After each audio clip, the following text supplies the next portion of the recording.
यही तुम्हारे लिए मोटिवेशन है। जो आकाश तोमर ने कहा था कि आईएएस आईपीएस हुए बिना तुम जान ही नहीं सकते कि होने के बाद क्या मिलता है, होने के बाद की क्या स्थिति होती है, वो हुए बिना आप नहीं जान सकते, सिर्फ अनुमान लगा सकते। Welcome to this session. I really want to thank sir for organizing this session. I think that it would be very helpful for every one of you. And मैं बीच बीच में हिंदी का भी प्रयोग करता रहूँगा। हम तो यूपी वाले हैं तो हिंदी का आई एम श्योर कि कुछ इशू नहीं आएगा। और जहाँ भी आपको लगे कि कुछ समझ नहीं आ रहा है तो बीच में भी आप पूछ सकते हैं। और अंत में स्पेसिफिकली मैंने प्लान करा है कि आपके कुछ सवाल हैं तो आप मेरे से पूछ सकते हैं। आंसर राइटिंग बहुत ज़्यादा इंपॉर्टेंट है मेंस के लिए, और इन जनरल ये आंसर राइटिंग हमें हेल्प करती है बहुत ज़्यादा एक पर्सपेक्टिव डेवलप करने के लिए, क्योंकि जब हम कोई चीज़ पढ़ते हैं तो हम एक अलग नज़रिए से पढ़ते हैं, लेकिन जब हम उसको लिखने बैठते हैं तो हम खुद ही विटनेस करते हैं कि हमारा पर्सपेक्टिव कुछ और होता है। तो वो जो एक प्रोसेस होता है reading to then memorising to then writing, वो अपने आप में एक जर्नी होती है जो बहुत इंटरेस्टिंग होती है। तो मैं स्टार्टिंग में यही बोलूँगा कि उसको एंजॉय करिए, उस पूरे प्रोसेस को। अगर आप उसे एंजॉय करेंगे तो वो आपके आंसर्स में रिफ्लेक्ट करेगा और आपके मार्क्स में भी रिफ्लेक्ट करेगा। So without any further ado, let's start. So very simple basics of answer writing, nothing very complicated. लोग के मन में बहुत ज़्यादा भ्रम होते हैं कि आंसर राइटिंग क्या करने कैसे करना है, या फिर यूपीएससी या फिर कोई भी जो टीचर चेक कर रहा है वो किस तरीके से चेक कर रहा है। तो just to clear all these doubts based on my experience and of my friends who have clear this exam, there are some very simple basics which you have to follow, and those basics are simply divided into आप answer को पढ़ रहे हैं, आप question को पढ़ रहे हैं, फिर जो अपना आंसर लिख रहे हैं आप उस आंसर को ऐसे स्ट्रक्चर कर रहे हैं। उस स्ट्रक्चरिंग के भी डिफरेंट पार्ट्स होते हैं। बहुत ही सिंपल वे में इंट्रोडक्शन है, बॉडी है, कंक्लूजन है, और बीच बीच में आप उस आंसर को कैसे ऑर्गेनाइज कर रहे हैं। हम डायग्राम्स का कैसे यूज़ कर सकते हैं, हम बुलेट पॉइंट्स का कैसे यूज़ कर सकते हैं, मैप्स का कैसे यूज़ कर सकते हैं। तो मैं अपने ही खुद आंसर कॉपीज़ के मैं कुछ स्क्रीनशॉट्स लेकर आया हूँ ताकि मैं आपको एग्जांपल्स के थ्रू बेटर एक्सप्लेन कर सकूँ, और आप भी देख सकें कि एक होती है थ्योरी और एक होती है उसका तुरंत ही प्रैक्टिकल एप्लीकेशन। तो हर चीज़ को मैंने उस तरीके से एक्सप्लेन करा है। And then towards the end हम देखेंगे कि यूपीएससी किस तरीके के सवाल पूछते हैं, वो सवाल किस तरीके से बटे होते हैं। बहुत सिंपल एग्जांपल्स जो मैंने यहाँ पे लिए हैं कि बेसिक कीवर्ड्स होते हैं उनमें, इलाबोरेट, डिफाइन, क्रिटिकली एग्जामिन। तो उन सबको हम डिटेल में पढ़ेंगे, क्योंकि हर एग्ज़ाम के क्वेश्चन का और हर एग्ज़ाम के उस फॉर्मेट का एक यूनिक एक्सपेक्टेशन होती है जिसे हमें फुलफिल करना होता है। तो वो हम डिटेल में जानेंगे। And then finally we will briefly talk about कि क्या स्पीड होनी चाहिए, क्योंकि 20 क्वेश्चंस होते हैं, लिमिटेड टाइम होता है। And then how can we start, so that we will cover at the end of the session. So without wasting time, बहुत ही सिंपल सी चीज़ है कि स्टार्ट कैसे करना है। तो introduction basically helps the examiner या फिर जो भी कॉपी चेकर है उसको हेल्प करता है ये अंडरस्टैंड करने में कि आपका माइंडसेट क्या है, आप किस माइंडसेट से आपने उस सवाल को समझा है।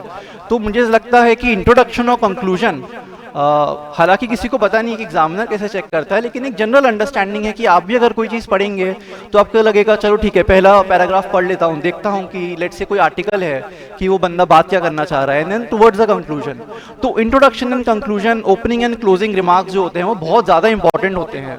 वो एक गेटवे होते हैं into your mind for an examiner. Very simple कि ज़्यादा लंबा इंट्रोडक्शन नहीं दे, 30-40 words again is the maximum limit. अगर आप 25 वर्ड्स में कंक्लूड कर सकें इंट्रोडक्शन को then it would be more preferable, but if not this is the maximum limit. These are the different ways of writing an introduction.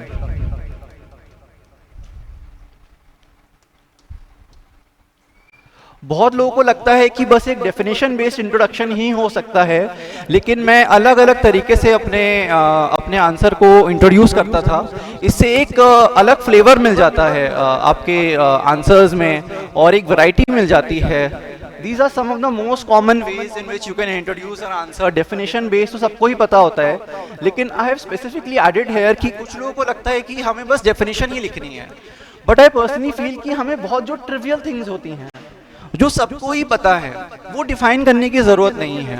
For an example unemployment है, या फिर let's say agriculture sector है, agriculture sector पे कोई सवाल आया है, so you wouldn't start by defining agriculture sector, right? या फिर सिमिलरली अनएम्प्लॉयमेंट क्या है, वो सबको पता है अनएम्प्लॉयमेंट का। एग्जामिनर आपसे 150 शब्द में ये नहीं एक्सपेक्ट कर रहा कि आप 30 शब्द उसी में वेस्ट कर दें कि आप अनएम्प्लॉयमेंट को डिफाइन कर रहे हैं। वो वहाँ पे आपको उसका एनालिसिस देखना चाहेगा, कंक्लूजन में आपसे कुछ फॉरवर्ड लुकिंग चीज़ें देखना चाहेगा। So please remember this thing कि while definition based is the most common way of introducing an answer, but it is not the only way, and perhaps you can also remember कि you can also adopt multiple other ways. What are those multiple other ways? Context based. Context based का मतलब ये है कि आप background दे दीजिए उस question के लिए। फॉर एग्जांपल हिस्ट्री में ये मैं बहुत कॉमनली यूज़ करता था। हिस्ट्री में यूजुअली डेफिनेशन नहीं लगेगी, जैसे मैं अभी एग्जांपल पे भी आऊँगा। वर्ल्ड हिस्ट्री में there was a question in again model answers की फ्रेंच रेवोल्यूशनरी वॉर्स का क्या कंट्रीब्यूशन था। सो एक ब्रीफ बैकग्राउंड दे दिया फ्रेंच रेवोल्यूशनरी वॉर्स का, या फिर लेट्स से गांधीयन फेज पे। सो again depending on the question we'll see it, but that's the meaning of this thing, context based। आपको कुछ समझ नहीं आ रहा तो आप उसका एक बैकग्राउंड दे दीजिए। यूजुअली हिस्ट्री में या फिर ज्योग्राफी में ये बहुत commonly I use to leverage this method. Second is fact based or data based. This is most commonly used for GS3 based topics, which includes Indian economy, agriculture, internal security, disaster management। कि आपने कुछ data दे दिया या कुछ fact they दिया कि ये चीज़ है। अब जैसे एग्रीकल्चर की बात करें या फिर एग्रीकल्चर में भी पर्टिकुलर वो घुस के पूछते हैं कि लाइफ स्टॉक सेक्टर को आपको डिफाइन करने की ज़रूरत नहीं है, आप डेटा से बता सकते हैं कि आपकी क्या समझ है एग्रीकल्चर सेक्टर में, लाइफ स्टॉक सेक्टर जो उसका सब सेक्टर है, कि कितने लोग एम्प्लॉयड हैं उसमें, पर्टिकुलरली वुमेन को वो कैसे कंट्रीब्यूट करता है, पॉवर्टी एलिवेशन में वो क्या अभी अपना रोल प्ले कर रहा है। Again we'll look into the examples further. Next is current affairs based. This is I think a very powerful method. अगर ये आप यूज कर पाए, again it requires a lot of practice and it requires a very good command of current affairs. आपको पता होना चाहिए कि न्यूज़ में जो चीज़ चल रही हैं वो आप क्वेश्चन से कैसे रिलेट कर सकते हैं। मोस्ट इंपॉर्टेंटली उसको आप अपने आंसर में एक ऐसे तरीके से यूज़ करें कि वो लिंक हो जाए। बहुत ही सिंपल, जैसे आज का अगर आपने अखबार पढ़ा तो इंडियन एक्सप्रेस में इकोनॉमी में first news is China has overtaken US to be our largest trade partner. तो एक बहुत पावरफुल न्यूज़ है ये। अब इसको अगर आप शॉर्ट में यूज़ कर सके अपने आंसर में, अगर चाइना कोई क्वेश्चन आ रहा है या फिर इंडियन ट्रेड पे कोई क्वेश्चन आ रहा है या फिर चैलेंजेस पूछे जा रहे हैं एक्सपोर्ट इंपोर्ट के, तो ये एक बहुत ही पावरफुल एक इंट्रोडक्शन है जो करंट अफेयर्स पर बेस्ड होता है। And then last is obviously commonly known as quote based, कि आपने कोई कोट पढ़ी है, let's say doctor B are Ambedkar की या फिर कोई और इंटरनेशनल ऑथर हैं। यूजुअली आईआर में लोग इसका काफ़ी यूज़ करते हैं कि कोई external affairs minister doctor S Jaishankar की कोट ले ली या फिर यूएस सेक्रेटरी ऑफ स्टेट की कोई कोट ले ली, उससे directly also you can start. Again these two requires a more command on newspapers and your detailed understanding. But अगर आप ये नहीं कर पाए तो ये तीन भी are very powerful. Again no one method is good और bad, but the most important thing is this principle, short and crisp. Crisp का मतलब है कि आप बात कन्वे करें उसको, क्योंकि वो again as I said in the starting thing कि वो एक गेटवे है आपके माइंड में एग्जामिनर के लिए।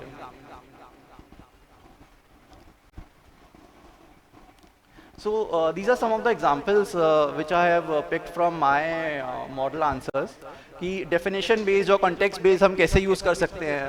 जैसे there is this question on rare earth elements geography में, तो simple हमने define कर दिया। Again this is not a very commonly known fact कि rare earth elements क्या होते हैं। These are some 17 particular elements based on lanthanide series including scandium and yttrium। So यहाँ पर ये बहुत powerful method होता है जहाँ पर बहुत specific कोई चीज़ आपसे पूछी जा रही है। Similarly this is a definition, caste को डिफाइन करा है जो एनसीईआरटी की ऑफिशियल डेफिनेशन है। तो अगेन जो बहुत स्पेसिफिक कीवर्ड्स होते हैं, social certification, occupational division of labour based on birth and mobility is theoretically restricted. If you would have command on your NCERTs, then examiner expects you to basically quote these references. Then this is a context based example, as I was saying कि history में I used to use them।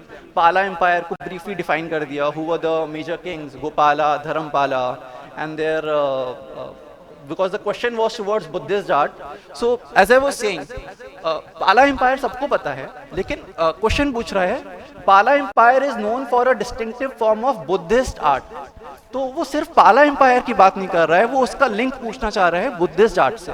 तो introduction में ही वो link आता है कि after the decline of Guptas and Pushyabhuti, Pala empire had the stalwarts who were the patrons of Buddhist art. So एक बहुत ही क्लियर लिंकेज है, फिर उसके बाद बॉडी फ्लो करेगी कि वो कैसे उसको पैटर्नाइज करते थे. तो ये फ्लो एग्जामिनर आपने बता दिया एग्जामिनर को कि yes I am aware of all these things. तो एक again I think is a very very powerful introduction, and this is from world history as I was saying French revolutionary wars का. Then I was saying code based example होते हैं कि आप again ministers के coat ले सकते हैं, chief justice of India का कोट ले सकते हैं. He said that basic structure doctrine is like a north star for judiciary. Prime minister economic advisory council में भी काफ़ी रिकॉग्नाइज इकोनॉमिस्ट है, उनके कोट ले सकते हैं. Doctor N K. Singh, former finance commissioner. Tim Marshall, he is author, international author. Then आप economic survey की भी इनफैक्ट कोट्स उठा सकते हैं कि what is economic survey talking on migration. तो उसका एक कोट आई रिमेंबर कि it says that in a migration based chapter कि India is on move and so are her people. मतलब ये एक बहुत ही पॉजिटिव वे है ओपनिंग का कि migration is not necessarily a bad thing. Migration दिखाता है कि एक ओपन इकोनॉमी है और लोग फ्रीली मूव कर सकते हैं, जिसको जहाँ काम करने का मन है वो वहाँ काम कर सकता है. I am not denying the challenges particularly for economies like UP and Bihar, but it shows a positive mindset according to me. And specially अगर आप इकोनॉमिक सर्वे को कोट कर रहे हैं तो उससे पता चल रहा है कि जो टॉप इकोनॉमिस्ट हैं वो क्या बात कर रहे हैं. Then other example is data based. Similarly कि ग्राउंड वाटर की क्या चैलेंजेस हैं, तो ग्राउंड वाटर को बता दिया 87% use, 40% share in micro irrigation. Then life stock sector का जैसे मैं डिस्कस कर रहा था, contribute 30% to agri GVA, employs this much of population 8.8% है, 90% of work done by women. Then green hydrogen 20,000 crore का भी मिशन आया था, this much of hydrogen capacity plan कर रहे हैं. देन इतना हमारा टारगेट्स है. ये चीज़ प्रैक्टिस से आती है. मैं जैसे आपको एग्जाम्पल के लिए बताना चाह रहा हूँ कि जब आप पढ़ें तो ऐसे पढ़ें कि आपने कुछ स्पेसिफिक चीज़ें उसकी नोट कर ली जो आप यूज़ कर सकते हैं. तो that's why I am sharing these examples. ये सब टुवर्ड्स द एंड आपको पता होना चाहिए. जो बहुत इंपॉर्टेंट चीज़ें हैं, ग्राउंड वाटर का यूजेज जो है, या फिर एग्रीकल्चर सेक्टर में, लाइफ स्टॉक सेक्टर पर्टिकुलरली, इसका एक बहुत सिंपल आपको सारे डेटा नहीं याद करने हैं. आपको जो बहुत ही कॉमनली आस्क्ड क्वेश्चंस होते हैं जो आप यूपीएससी के पीवाईक्यू से देख सकते हैं एंड ऑल्सो सिलेबस से रेफर कर सकते हैं.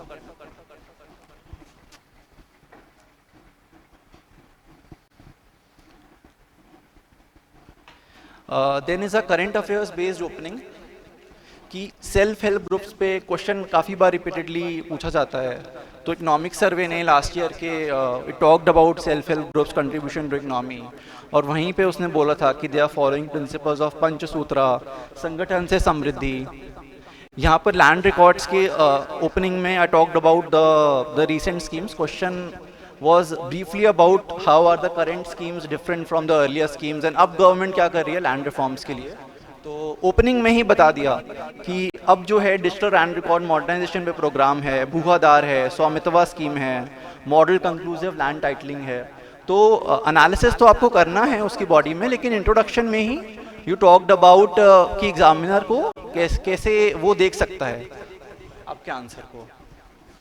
सो these are the most common way. Then उसमें एक रीसेंट रिपोर्ट भी एक मेथड होता है कि जैसे कि जीएस पेपर 3 में इंटरनल सिक्योरिटी में लेफ्ट विंग एक्सट्रीमिज्म पे सवाल आता है.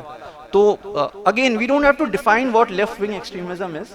बहुत ही कॉमन सी चीज़ है, कॉमन सी चीज़ इन द सेंस सबको पता है क्या है. और अगर हमने डेटा से स्टार्ट कर दिया कि मिनिस्ट्री ऑफ होम अफेयर्स कह रही है कि इतना ज़्यादा रिडक्शन आया है, ये है वो है, क्योंकि क्वेश्चन क्या पूछ रहा है, क्वेश्चन पूछ रहा है what factors have contributed to the decline of left wing extremism.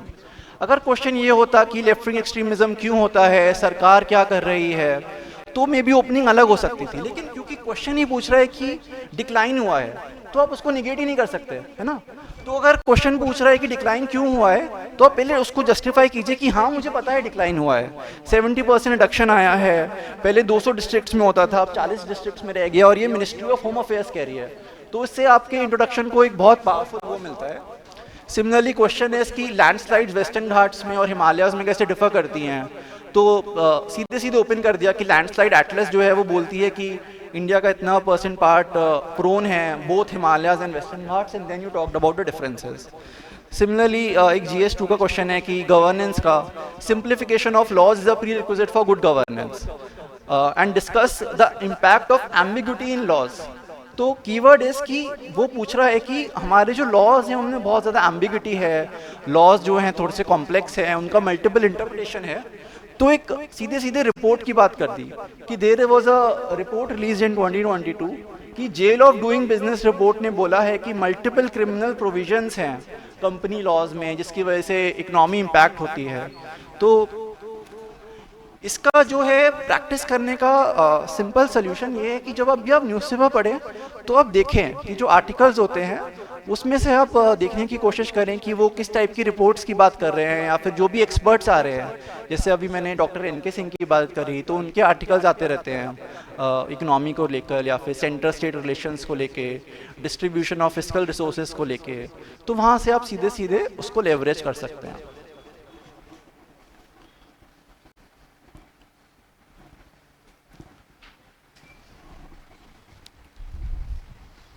Then next is body. आपने इंट्रोड्यूस कर दिया और आपने क्वेश्चन समझ लिया, बॉडी में आपको जस्टिफाई करना है अपने इंट्रोडक्शन को या फिर उस क्वेश्चन की डिमांड को। तो आप अपनी बॉडी को अलग अलग सेगमेंट्स में बांट सकते हैं। इसमें बेसिक प्रिंसिपल यही होता है कि आप लॉन्ग पैराग्राफ्स अवॉइड कीजिए, ट्राई कीजिए कि उसको अगर आप बुलेट पॉइंट्स में लिख सकें तो इससे आपका आंसर जो है वो इम्पैक्टफुल हो जाएगा, क्रिस्प हो जाएगा। तो what are the different ways of dividing your answer?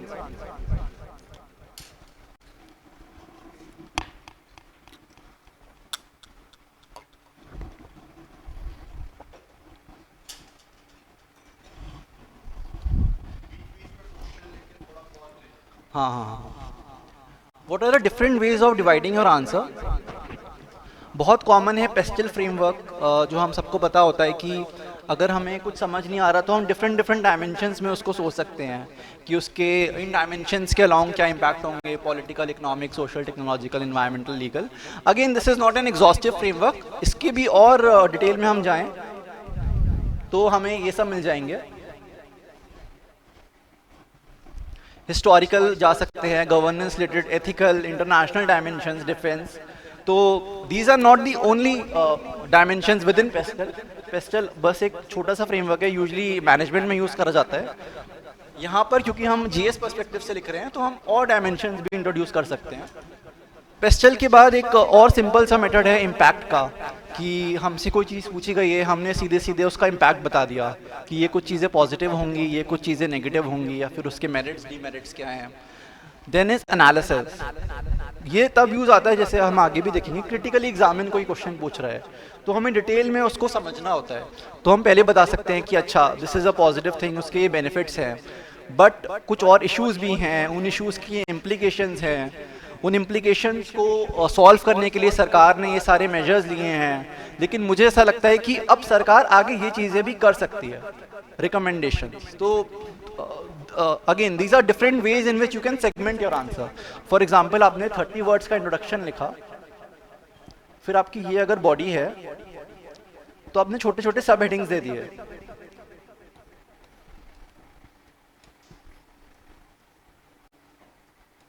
या फिर आप पॉइंट्स भी दे सकते हैं।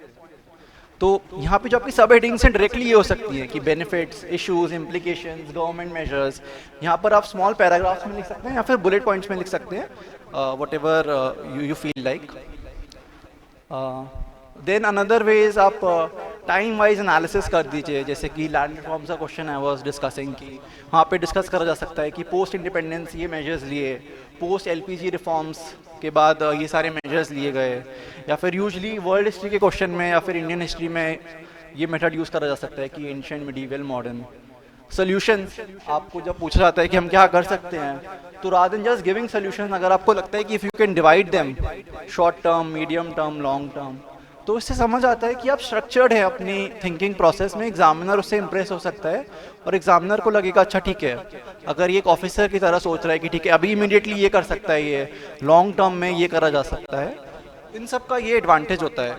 Similarly one very powerful way of dividing is कि आप अलग अलग लेवल पे सोच लीजिए कि आपको क्या लगता है, अच्छा इंडिविजुअली इसका क्या इम्पैक्ट हो रहा है, कम्युनिटी पे क्या इम्पैक्ट हो रहा है, स्टेट पे क्या इम्पैक्ट हो रहा है, नेशन पे क्या इम्पैक्ट हो रहा है, ग्लोबली इसका क्या इम्पैक्ट है। जैसे कि if I can think of one example then it could be climate change. Very very simple question which I can think of right now कि आपको क्या लगता है कि क्लाइमेट चेंज हम सबकी लाइफ को कैसे इम्पैक्ट कर रहा है। तो अब ऑब्वियसली हम यहाँ पर तो ये सब नहीं लगा पाएंगे पेस्टल, तो ये एक मेथड यूज़ करा जा सकता है कि मुझे individually I am able to witness these changes in my life. जैसे कि हीट वेव्स का हम सब इम्पैक्ट विटनेस कर सकते हैं। आज ही I was getting an article कि कनाडा में people don't want to go to work now because of heat waves, they are preferring work from home. तो अगर जैसे ये मैंने एग्जाम्पल बताया, करंट अफेयर्स आपने पढ़ा लेकिन इमीडिएटली आपने उसको लिंक कर दिया किसी क्वेश्चन से, देन कम्युनिटी पे क्या इम्पैक्ट आ रहा है, स्टेट वाइज जैसे महाराष्ट्र में बहुत ज़्यादा हीट वेव की प्रॉब्लम होती है। लास्ट ईयर तो काफ़ी लोग मतलब उनकी डेथ भी हो गई थी एक पॉलिटिकल रैली में। नेशन वाइड गवर्नमेंट क्या कर रही है, नेशनल एक्शन प्लान है, इंटरनेशनली क्लाइमेट चेंज पर क्या चीज़ें चली जा रही हैं। तो इससे आपने सेगमेंट कर दिया अपने आंसर को, आप अनस्ट्रक्चर्ड नहीं है कि पहले तो आप खुद की बात कर रहे हैं, फिर एकदम से आप लेट्स से यूएन वगैरह की बात कर रहे हैं, फिर आप स्टेट की बात कर रहे हैं, तो एक स्ट्रक्चर आ रहा है आपके आंसर में। अगेन अनदर वे, इसको ही यही लेवल्स ही हैं, लेकिन ये लेवल्स अलग तरीके से हैं। यहाँ पे लेवल जो है वो हायरार्की जा रही है नीचे से ऊपर।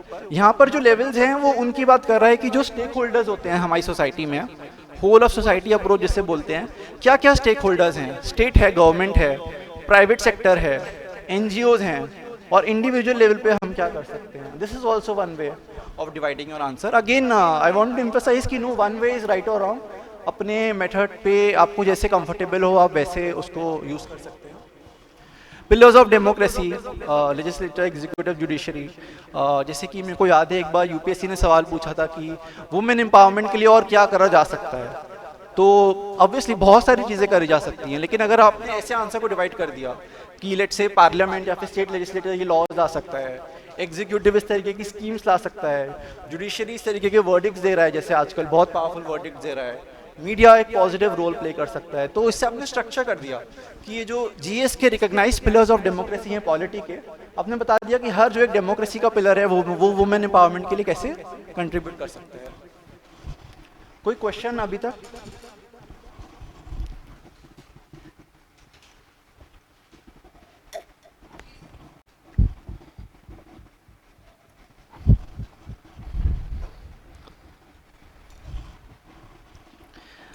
Then other way could be, आप इकोनॉमी के तरीके से हो सकते हैं कि सप्लाई साइड से उसको डिवाइड कर दिया, डिमांड साइड से डिवाइड कर दिया, सोर्स एंड डेस्टिनेशन।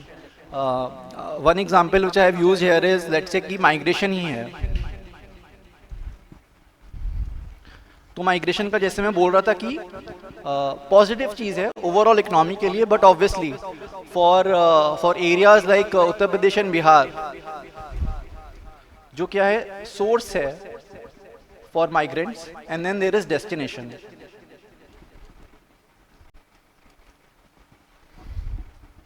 तो आपने डिवाइड कर दिया कि जो माइग्रेंट्स हैं वो सोर्स पर जो जहाँ से माइग्रेंट्स जा रहे हैं वर्सेस जो डेस्टिनेशन पे जो माइग्रेंट्स पहुँच रहे हैं, तो अलग अलग तरीके से आप उसको आप खुद भी बेटर कॉम्प्रिहेंड कर सकते हैं, बेटर एनालाइज कर सकते हैं।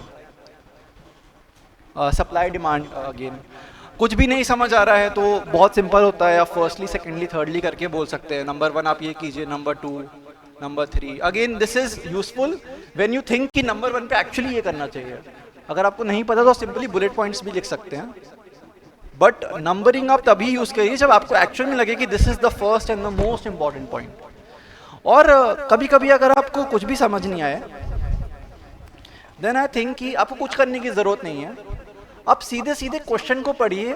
कभी कभी क्वेश्चन में ही बहुत सारे सेगमेंट्स में डिवाइडेड होता है।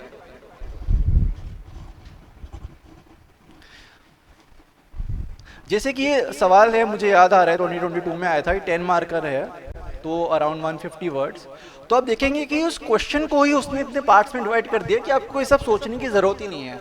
वो पूछ रहा है कि BIMSTEC is a parallel organisation like SAARC, क्या आपको लगता है ऐसा? फिर वो पूछ रहा है कि क्या सिमिलैरिटीज हैं और फिर क्या डिसिमिलैरिटीज हैं। फिर वो उसी क्वेश्चन में पूछ रहा है कि इंडिया के फॉरेन पॉलिसी ऑब्जेक्टिव्स इस नई ऑर्गेनाइजेशन से कैसे रियलाइज होते हैं।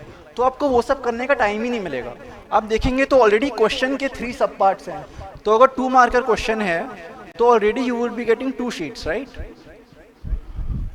आप पहले पार्ट में ये बताएंगे कि क्या आपको लगता है कि वो पैरेलल ऑर्गेनाइजेशन है, फिर आप यहाँ पे सिमिलैरिटीज़ बता दीजिए, यहाँ पे डिसिमिलैरिटीज़ बता दीजिए, फिर आप बता दीजिए उसके इंडिया के फॉरेन पॉलिसी ऑब्जेक्टिव्स कैसे इससे फुलफिल हो रहे हैं पॉइंट्स में।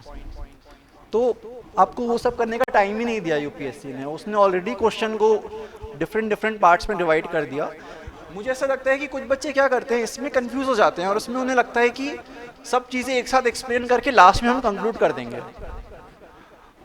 वो मुझे लगता है तब बहुत पावरफुल है अगर आपकी राइटिंग स्किल्स एक्सेप्शनली बहुत ज़्यादा गुड हैं, तो आप वो करिए कि आप लास्ट में कंक्लूड कर रहे हैं।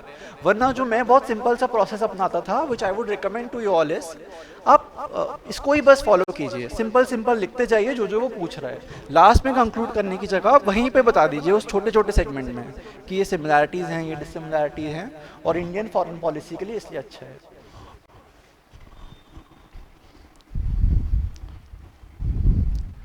इंट्रोडक्शन बॉडी के बाद फाइनली हम कंक्लूजन लिखते हैं। कंक्लूजन का बहुत सिंपल प्रिंसिपल है, you have to end on a positive note.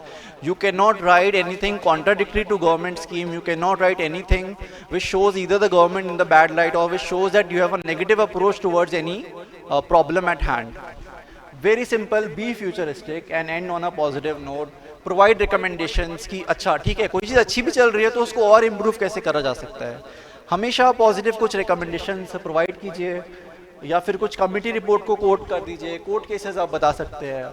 एक नया मेथड जो मुझे लगा लास्ट टाइम की वजह से ओपन हो गया वो है G20 डिक्लेरेशंस। जैसे लास्ट टाइम G20 की समिट हुई तो विद इन दैट समिट छोटी डिक्लेरेशंस आई। For example there was an Ahmedabad declaration on urban governance, there was a Chennai declaration on agriculture, Deccan principles on agriculture. ऐसे ही डिज़ास्टर मैनेजमेंट पे there was a committee जिसने एक डिक्लेरेशन दी थी। तो आप G20 की डिक्लेरेशंस भी कोट कर सकते हैं कि हम वहाँ से रिकमेंडेशंस ले सकते हैं, क्योंकि it is the highest platform जहाँ पे ये 20 मेजर इकोनॉमीज डिस्कस कर रही है। और अगर वो डिक्लेरेशन आई है, स्पेशली इंडिया में आई है, तो डेफिनेटली इंडियन कंटेक्स्ट में वो बहुत यूजफुल हो जाता है। तो दीज आर सम वेज। और अब वो कुछ भी समझ नहीं आ रहा है then just provide a summary कि ठीक है ये सवाल था, हम इससे कंक्लूड करते हैं। बट आई वुड रिकमेंड कि इसको तभी यूज़ करें अगर आपको लगता है कि आप ये चारों चीज़ें नहीं कर पा रहे हैं या फिर आप नहीं याद आता है। कभी कभी हमें लगता है कि हाँ लेट्स से G20 की डिक्लेरेशन हमने पढ़ी है, अहमदाबाद डिक्लेरेशन याद नहीं आ रहा है, तो ठीक है, don't fuss about it at that moment, move ahead. कुछ नहीं समझ आ रहा है, जस्ट प्रोवाइड अ समरी।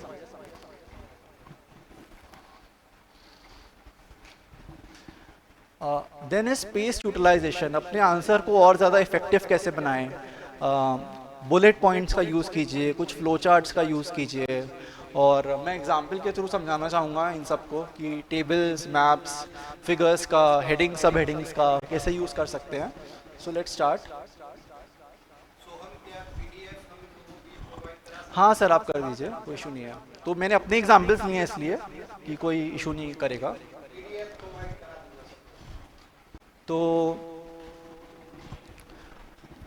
तो आप मैंने हर में मार्क कर रखा है। जैसे कि एक चार्ट है, मल्टी डायमेंशनल पॉवर्टी इंडेक्स आप सबने सुना होगा, तो क्वेश्चन वाज अबाउट इट। तो rather than writing it in paragraphs कि multi dimensional poverty index has 3 parameters, has these सब पैरामीटर्स और उसकी वेटेजेस है, सीधे एक चार्ट के थ्रू बता दिया कि health, education, services, access 1/3 weightage है, इसमें 1/6 वेटेज है।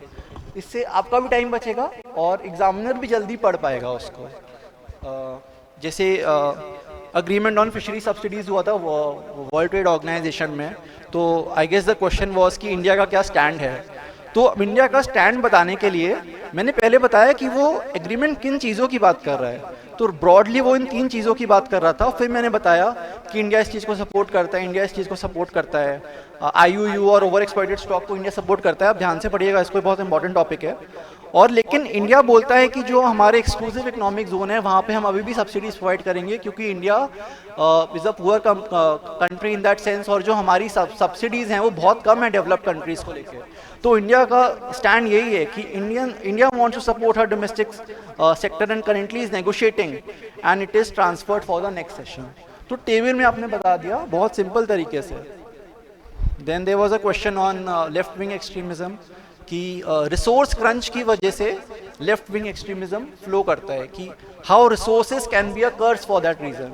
इतना ज़्यादा मिनरली रिच एरिया है छत्तीसगढ़ का, आंध्र प्रदेश का, और वो बेल्ट पूरी इतनी ज़्यादा मिनरली रिच है, उसके बावजूद वहाँ पे लेफ्ट विंग एक्सट्रीमिज्म है कि वहाँ पे लोगों को लगता है कि हमें स्टेट की ज़रूरत नहीं है, हम खुद की एक पैरेलल स्टेट बना सकते हैं। तो सवाल ये था, वो आपसे पूछना चाहता था कि ऐसा क्यों है, तो आपने क्लियरली बता दिया कि ये रिसोर्सेज हैं, इस एरिया में छोटा सा बना दिया आपने मैप, वो कर्ज कैसे हो रहा है और उसकी वजह से लेफ्ट विंग एक्सट्रीमिज्म कैसे है।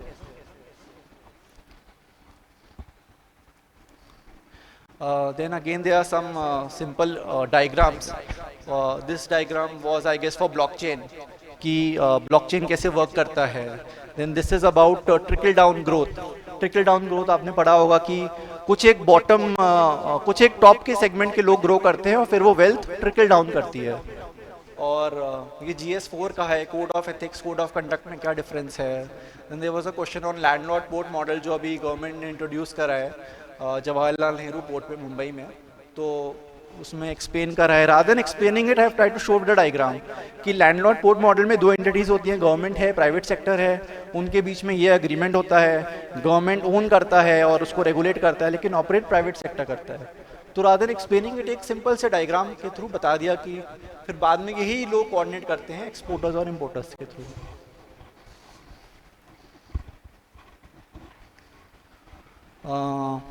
देन एक सिंपल सा अप्रोच होता है कि आपने कुछ सर्कल बना के उसमें पॉइंट्स लिख दिए कि स्टेक होल्डर्स क्या हैं, या फिर एग्रीकल्चर को डिजिटाइज कैसे करा जा सकता है, क्या क्या यूज़ केसेस हैं, कॉज इफेक्ट रिलेशनशिप है कि आप ऐसे एरो से बता सकते हैं। I guess the question was obviously कि साइलोड अप्रोच जो है डिपार्टमेंट्स में एट मल्टीपल लेवल्स, उसकी वजह से गवर्नेंस को कैसे इम्पैक्ट होता है। तो बताया पहले साइलोड अप्रोच का मतलब क्या है कि multiple departments at different levels काम नहीं कर पाते हैं साथ में, या फिर उनमें सिनर्जी नहीं होती है, एक होलिस्टिक विजन नहीं होता है, उसकी वजह से पुअर गवर्नेंस कैसे होती है। डुप्लीकेशन ऑफ वर्क होगा, सिंक्रोनाइजेशन नहीं है, रिसोर्स ऑप्टिमाइज नहीं हो पाएंगे, सारे डिपार्टमेंट्स एक ही रिपोर्ट बनाने के लिए अलग अलग तरीके से खर्चा कर रहे हैं, तो ऐसे आप दिखा सकते हैं। देन इज टेबल कि जैसे बता था डेस्टिनेशन और सोर्स, टेबल बना दिया आपने कि यहाँ पर डेस्टिनेशन में ये प्रॉब्लम है, सोर्स पे ये प्रॉब्लम है।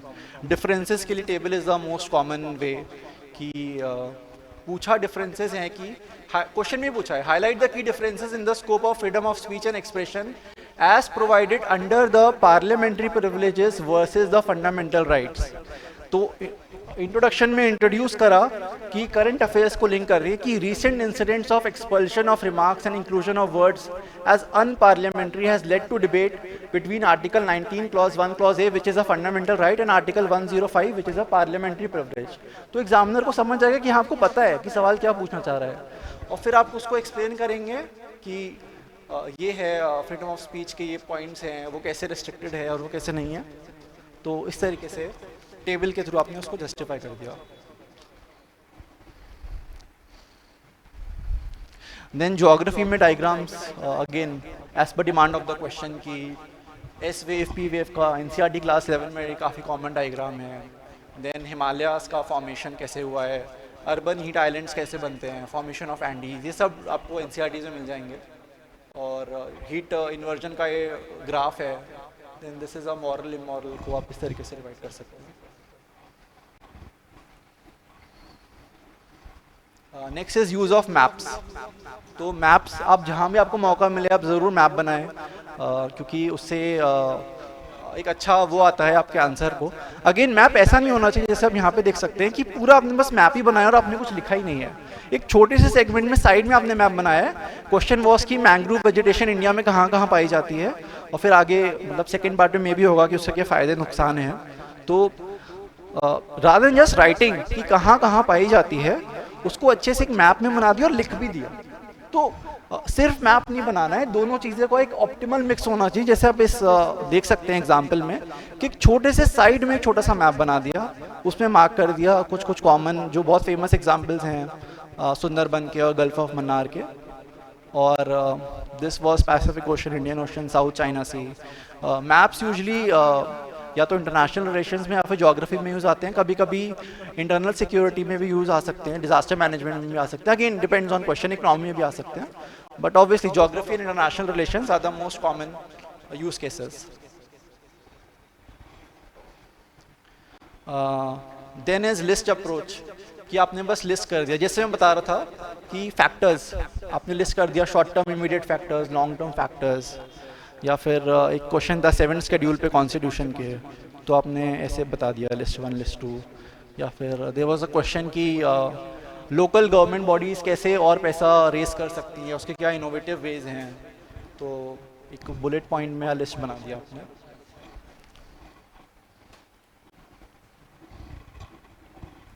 This is a example of the thing I was discussing before, कि बॉडी को डिफरेंट सेगमेंट्स में डिवाइड करना है, तो उसको कैसे दिखा सकते हैं. अब देखेंगे बहुत ज़्यादा लेजिबल लिखा हुआ है और बहुत क्लियरली चीज़ें हैं, हाईलाइट कर रखा है. जैसे this example I was sharing with you कि हम क्या स्टेप्स ले सकते हैं, तो मैंने लिखा है गवर्नमेंट, इंडियन गवर्नमेंट ये स्टेप ले सकती है, इंटरनेशनल लेवल पे हम ये स्टेप ले सकते हैं, और सिविल सोसाइटी ये स्टेप ले सकती है, रिकमेंडेशंस आर डिफरेंट लेवल्स. फिर consequences at multiple levels. I guess this question was कि रशियन रेवोल्यूशन का क्या इम्पैक्ट हुआ था पूरी वर्ल्ड पे, तो उसको भी डिवाइड करा कि रशिया के लिए स्पेसिफिकली ये इम्पैक्ट हुआ था, वर्ल्ड पे ये इम्पैक्ट हुआ था, और इंडिया के लिए इंडिया पर ये इम्पैक्ट हुआ था. तो आपने हिस्ट्री पढ़ी होगी, तो रशियन रेवोल्यूशन की वजह से ही वो पूरी आइडियोलॉजी आई थी इंडिया में, काफ़ी ज़्यादा पेंटेड करी थी, HSRA, trade unions, MN Roy. This was find what are the reasons behind inefficient use of water. तो रीजंस पूछे हैं उसने, तो पहले इंट्रोड्यूस कर दिया what are the reasons behind the inefficient use of water in agriculture. सिर्फ एग्रीकल्चर पे पूछ रहा है वो, इन जनरल नहीं पूछ रहा है. तो इंट्रोड्यूस करा कि एग्रीकल्चर में इतना ज़्यादा पानी का यूज़ होता है, वाटर यूज़ एफिशिएंसी 40% से भी कम है, माइक्रो इरिगेशन का शेयर कम है. तो आपने ब्रीफ कर दिया एग्जामिनर को कि yes, what is the question is asking is a genuine problem in Indian economy, in Indian agriculture, and I am aware of it with these data and with these points, and then उसके reasons हैं. तो reasons में 1 2 3 4 करके लिख दिया, और again आपको लग रहा है कि आप बीच में भी बुलेट पॉइंट्स यूज़ कर सकते हैं, जैसे किसी पॉइंट के सब पॉइंट्स हैं, तो इससे बहुत ही क्लियर लेजिबली आपका आंसर एग्जामिनर को दिख जाएगा. देन टेबल का भी एक काफ़ी कॉमन GS4 में यूज़ आता है केस स्टडीज़ में, जब हमको ऑप्शंस इवैल्यूएट करने होते हैं कि उसके क्या मेरिट्स डीमेरिट्स होंगे.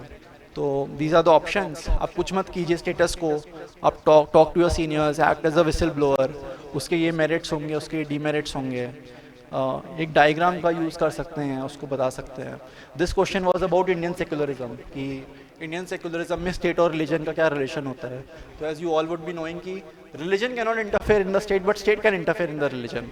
तो उसके एग्जाम्पल्स दिए हैं, कॉन्स्टिट्यूशन के आर्टिकल्स दिए हैं कि वो कैसे ट्रू है.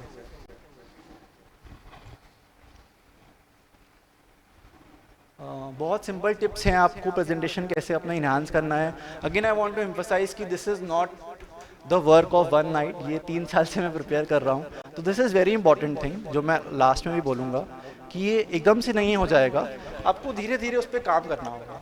बहुत सिंपल इसका सोल्यूशन ये है कि trial and error. Trial and error से आप खुद की स्ट्रेंथ और खुद की वीकनेसेस जान पाएंगे. आपको समझ आएगा कि क्या चीज़ आपके लिए वर्क करती है और क्या चीज़ आपके लिए वर्क नहीं करती है.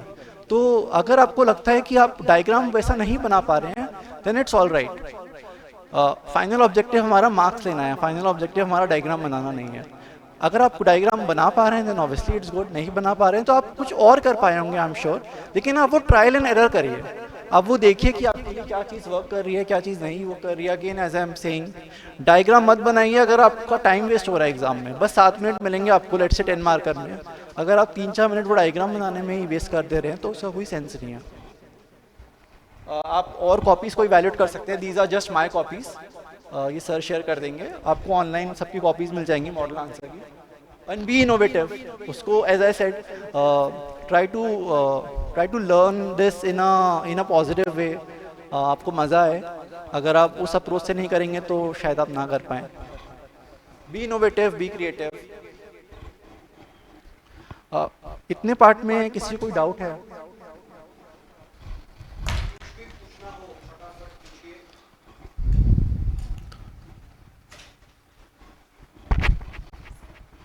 जी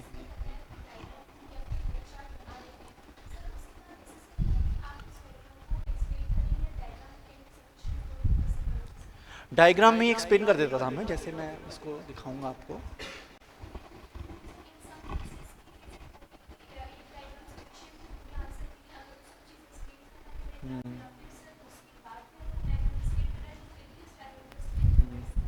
आई गॉट इट। मैं इसका एक्चुअली मैं वही कह रहा हूँ, कोई एक राइट अप्रोच नहीं है, depending on question and depending on diagram. जैसे कि मैं आपको एग्जाम्पल के थ्रू बताता हूँ।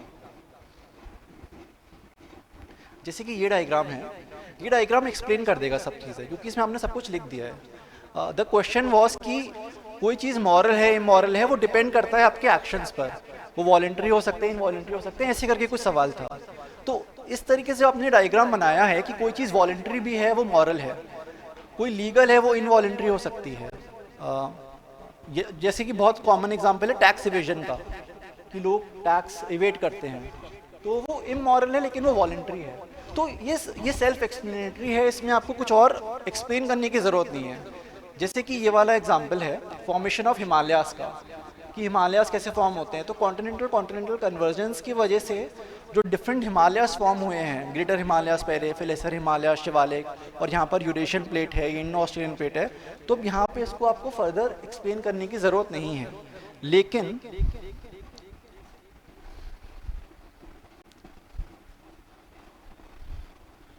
लेकिन जैसे ये वाला एग्जाम्पल है, बस एक छोटा सा डायग्राम है, ट्रिकल डाउन अप्रोच को बता रहा है। यहाँ पे आपको थोड़ा सा और एक्सप्लेन करना पड़ सकता है।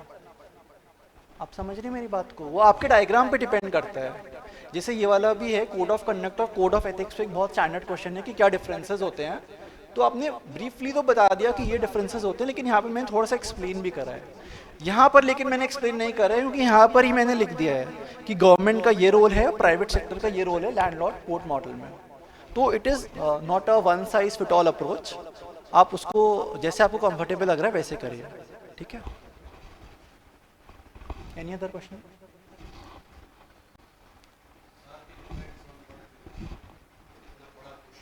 हाँ जी जी।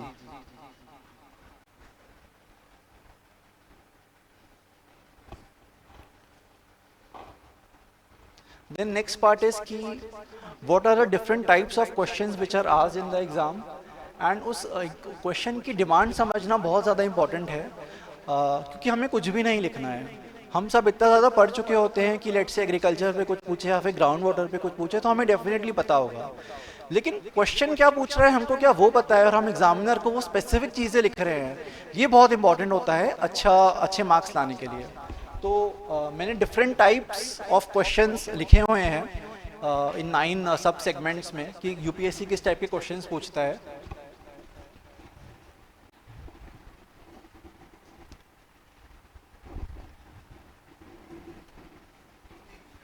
ये नीचे हो गया, हाँ जी जी जी।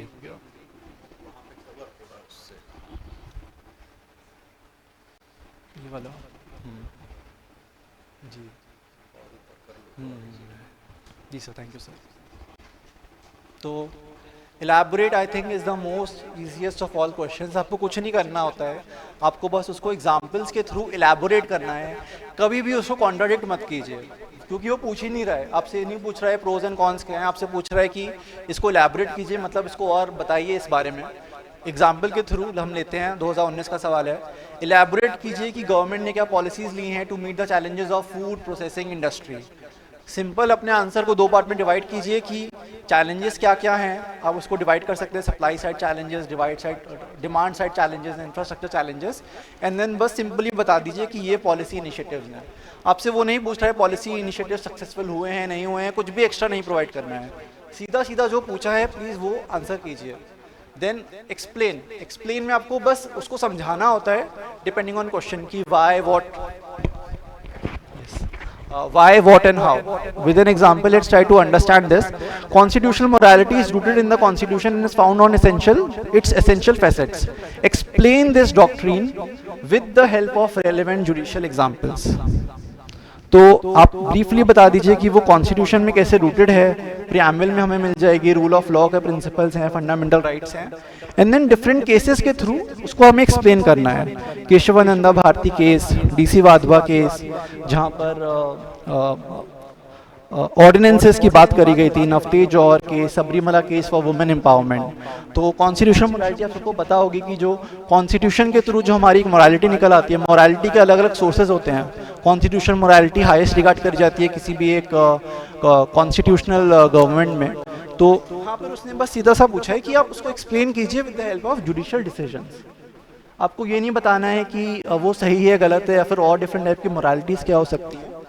आपको बस सिंपली उसको एक्सप्लेन करना है with the help of these examples. Again बहुत सारे सुप्रीम कोर्ट केसेस हो सकते हैं।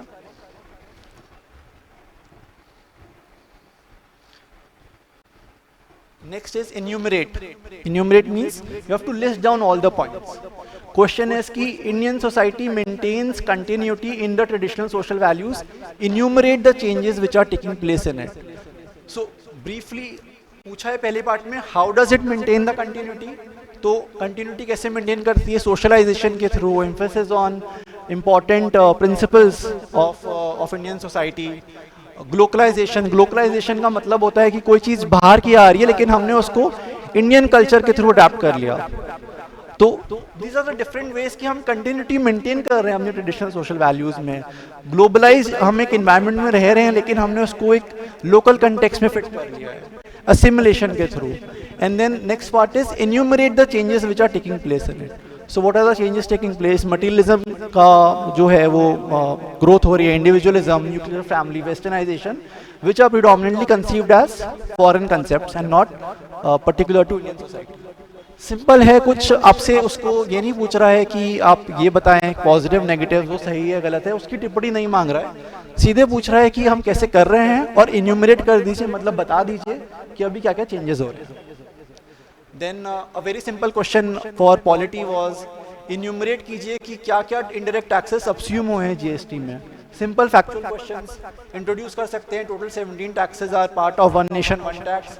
What are those taxes? Central level पे ये सारे टैक्सेस सब्स्यूम हुए हैं, स्टेट लेवल पे ये सारे टैक्सेस सब्स्यूम हुए हैं। डिस्क्राइब का मतलब है कि उसको बताइए उस बारे में, उस पर्टिकुलर टॉपिक के बारे में। Again with the help of an example, describe the characters and the types of primary rocks. 2022 में पूछा था।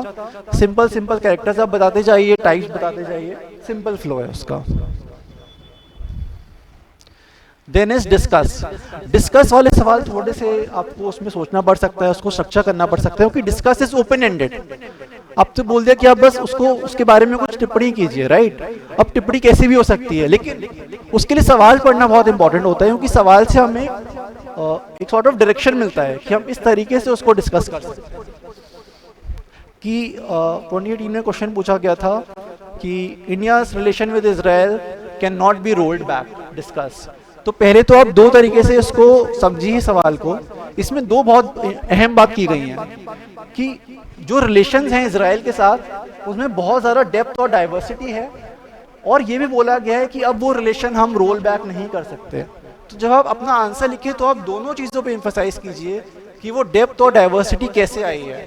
सारे डायमेंशंस पर हम बात करेंगे। अब यहाँ पे पेस्टल फ्रेमवर्क हम लगा सकते हैं कि पॉलिटिकल रिलेशंस हमारे कैसे हैं, डिफेंस टाइज हैं, वहाँ से हम ड्रोन्स वगैरह इंपोर्ट कर रहे हैं, वेपन्स इंपोर्ट कर रहे हैं, इकोनॉमिक टाइज कैसे हैं, कल्चरल टाइज कैसे हैं कि बहुत सारे आपको पता होगा टूरिस्ट आते हैं इजराइल से, पर्टिकुलरली हिमाचल में, गोवा में, न्यू एरिया साइबर सिक्योरिटी वगैरह में, वहाँ पे भी जो इजराइल का कंट्रीब्यूशन है वो इंडिया में बहुत ज़्यादा हेल्पफुल है। But also you have to talk about कि why these relations can not be rolled back, क्योंकि India at that point was talking about dehyphenation of ties. Dehyphenation of ties का मतलब ये है कि जो इंडिया का पैलेस्टीन से रिलेशन है और जो इंडिया का इजराइल से रिलेशन है वो दो अलग अलग पेडिस्टल पर है। This is the official foreign policy of India. तो ये आपको पता होना चाहिए। इसलिए ये बहुत इंपॉर्टेंट है कि आप इन दोनों चीज़ों की बात कीजिए, और ये जो कीवर्ड्स होते हैं डीहाइफिनेशन ऑफ टाइज, ये सब आप मेंशन कीजिए। It is actually expected from you. Then some questions can be actually very simple कि 2022 में पूछा था कि colour coded warnings IMD issue करता है, उसके बारे में डिस्कस कीजिए। इसमें ज़्यादा कुछ है नहीं डिस्कस करने का, सीधा सीधा है कि चार ग्रीन आएगा यहाँ पे, चार तरीके की वार्निंग्स होती है, ग्रीन येलो ऑरेंज रेड। आप उसको ब्रीफली बता सकते हैं कि ग्रीन में कुछ नहीं करना है, सब कुछ नॉर्मल है, ऑरेंज में you have to be updated, sorry yellow में अपडेटेड, ऑरेंज में बी प्रिपेयर्ड एंड रेड में take action. Then this question, discuss the role of Vice President of India as the chairman of Rajya Sabha. Again, very open-ended question. बहुत सारे चीज़ें करता है vice president. जब वो chairman की सीट पर होता है राज्यसभा, और उनका जो रोल होता है वो बहुत डिफरेंट होता है, क्योंकि यहाँ पर वो एक एग्जीक्यूटिव है लेकिन यहाँ पर वो एक लेजिस्लेचर है। तो इस सवाल को ध्यान में रखते हुए जो लेजिस्लेचर पावर्स हैं उनकी, कि वो प्रिसाइडिंग ऑफिसर्स हैं, टाई वोट पे वो कंक्लूड करते हैं, 10th शेड्यूल में जो उनके पास पावर्स हैं डिस्क्वालीफाई करने की मेंबर्स ऑफ पार्लियामेंट को, तो वो सब आपको डिस्कस करना है। तो I hope you are able to understand this. मैं इसको एम्फसाइज कर रहा हूँ क्योंकि मोस्ट कॉमनली आस्क्ड क्वेश्चन होता है डिस्कस का। Then another type of question is justify.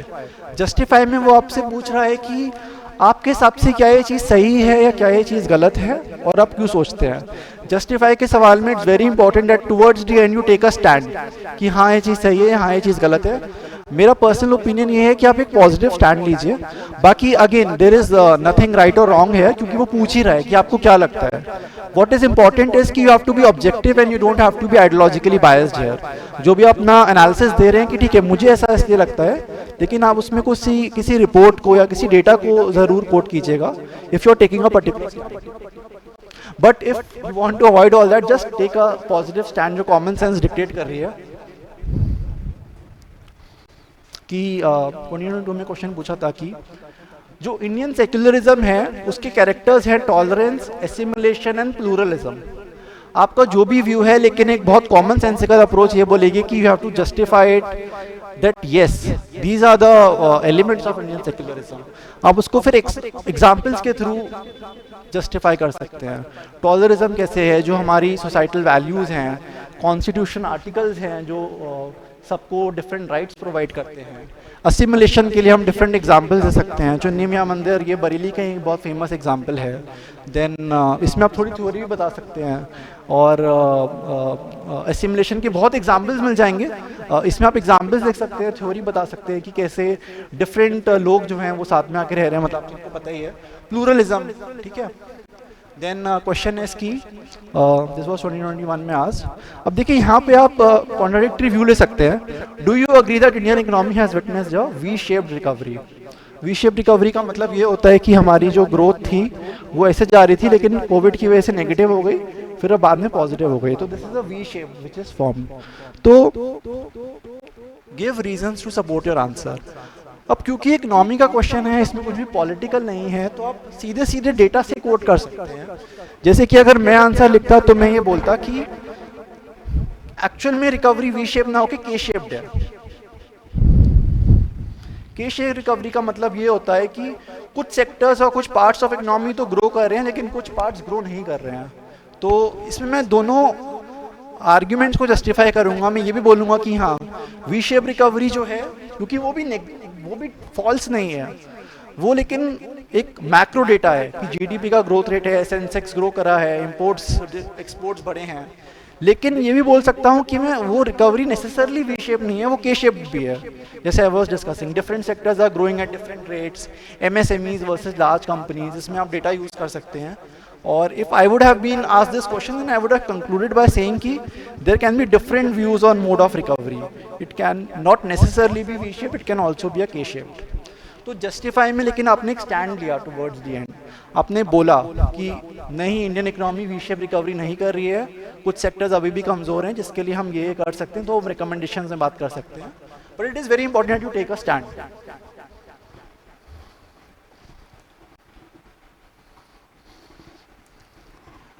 Then in analyse में आप उसको, जैसे क्वेश्चन बोल रहे हैं, एनालाइज करना है, बताना है कि वो चीज़ कैसे हो रही है, उसको मल्टीपल डायमेंशन से उसको बताइए, और फिर फाइनली एक समरी प्रोवाइड कीजिए कि analyse the multidimensional challenges which are posed by external and non state actors to the internal security of India. Analyse का मतलब है कि आप ब्रीफली बताइए कि क्या क्या चैलेंजेस हैं, और फिर उसको थोड़ा सा एक्सप्लेन कर दीजिए। जैसे कि एक्सटर्नल स्टेट एक्ट, इसको दो पार्ट में डिवाइड कर सकते हैं, क्वेश्चन में ही पूछा है, external state, non state actors. I am assuming आपको अंतर पता होगा। एक्सटर्नल स्टेट का मतलब है there is a state element recognised internationally. Non state का मतलब है कि जो स्टेट एफिलिएटेड नहीं है, मतलब गवर्नमेंट का पार्ट नहीं है ऑफिशियली। तो एक्सटर्नल स्टेट में पाकिस्तान से ये चैलेंजेस हैं, चाइना से चैलेंजेस है, अफगान से ये चैलेंजेस है, नार्को टेररिज्म। नॉन स्टेट क्या क्या एलिमेंट्स हैं, टेररिस्ट हैं, साइबर टेररिज्म है, ऑर्गेनाइज क्रिमिनल ग्रुप्स हैं, ड्रग ट्रैफिकिंग है, एटसेट्रा एटसेट्रा, ये आप लिख सकते हैं। NGOs को भी IB रिपोर्ट मानती है कि it can be a challenge. Again these are very controversial example, लेकिन मैंने जान के यहाँ लिखा है 2016 की IB रिपोर्ट ये बोल रही है, मैं नहीं बोल रहा हूँ ऐसा। The reason why emphasising is कि आपको कभी भी कुछ ऐसा लग रहा है कि it can have multiple views, क्योंकि कोई चीज़ सही गलत नहीं होती इन चीज़ों में, लेकिन अगर आपसे पूछा जा रहा है और IB की रिपोर्ट बोल रही है, इंटेलिजेंस ब्यूरो की रिपोर्ट ये बोल रही है, तो वहाँ पर उसको इस रिपोर्ट के थ्रू आप उसको लिख सकते हैं।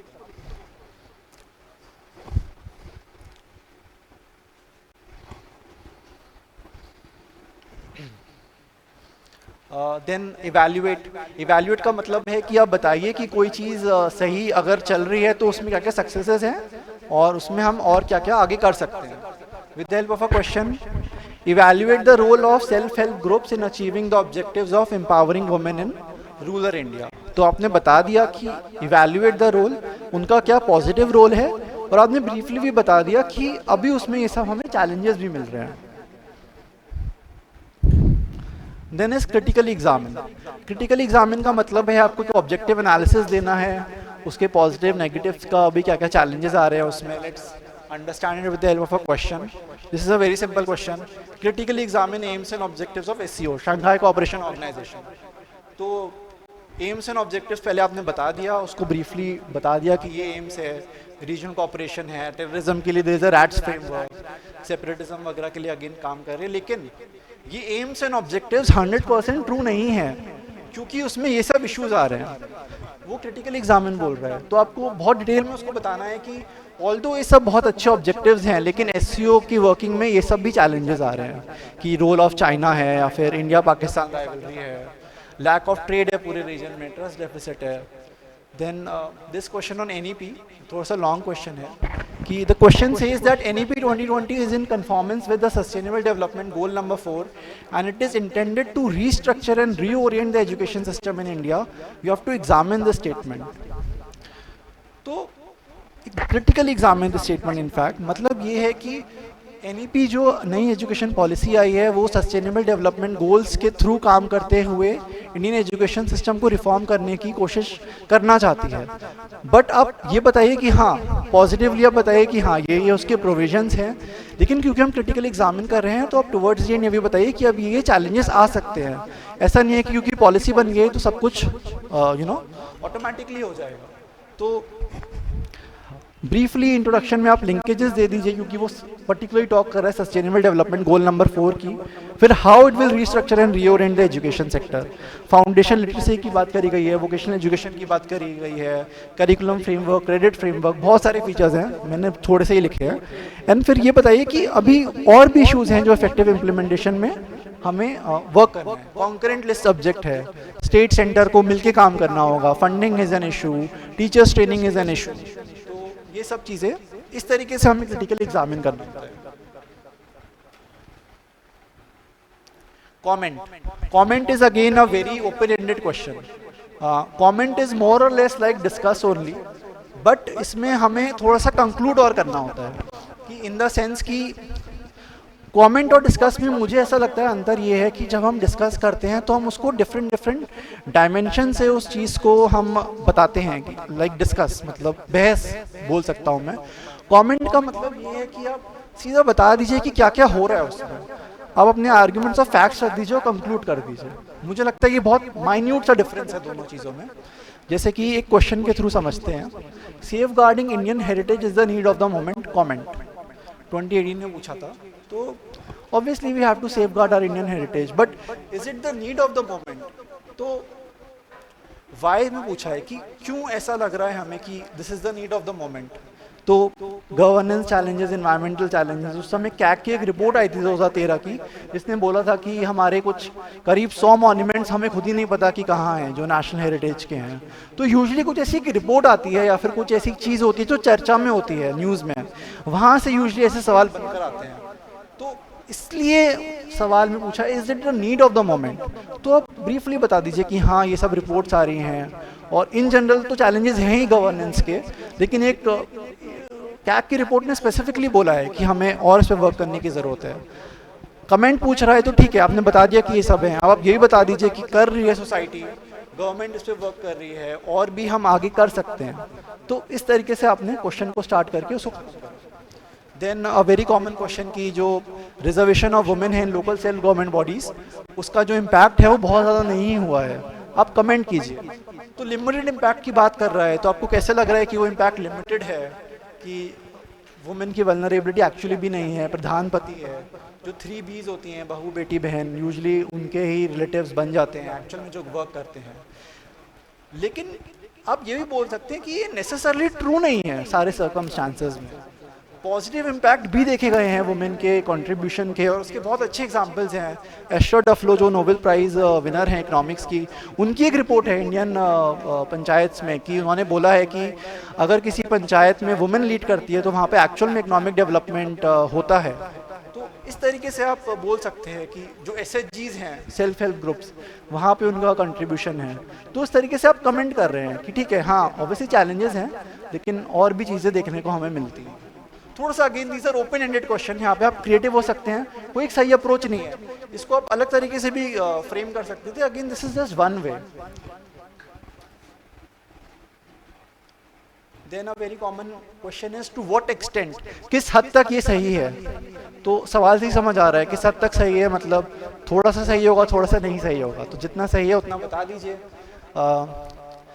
वेरी सिंपल क्वेश्चन GS2 का ले लेते हैं कि डिसेंट्रलाइजेशन ऑफ पावर, मतलब 73rd and 74th amendment, urban local bodies and Panchayati Raj institutions, उन्होंने चेंज कर दिया है गवर्नेंस लैंडस्केप। किस हद तक डिसेंट्रलाइजेशन ऑफ पावर ने चेंज करा है।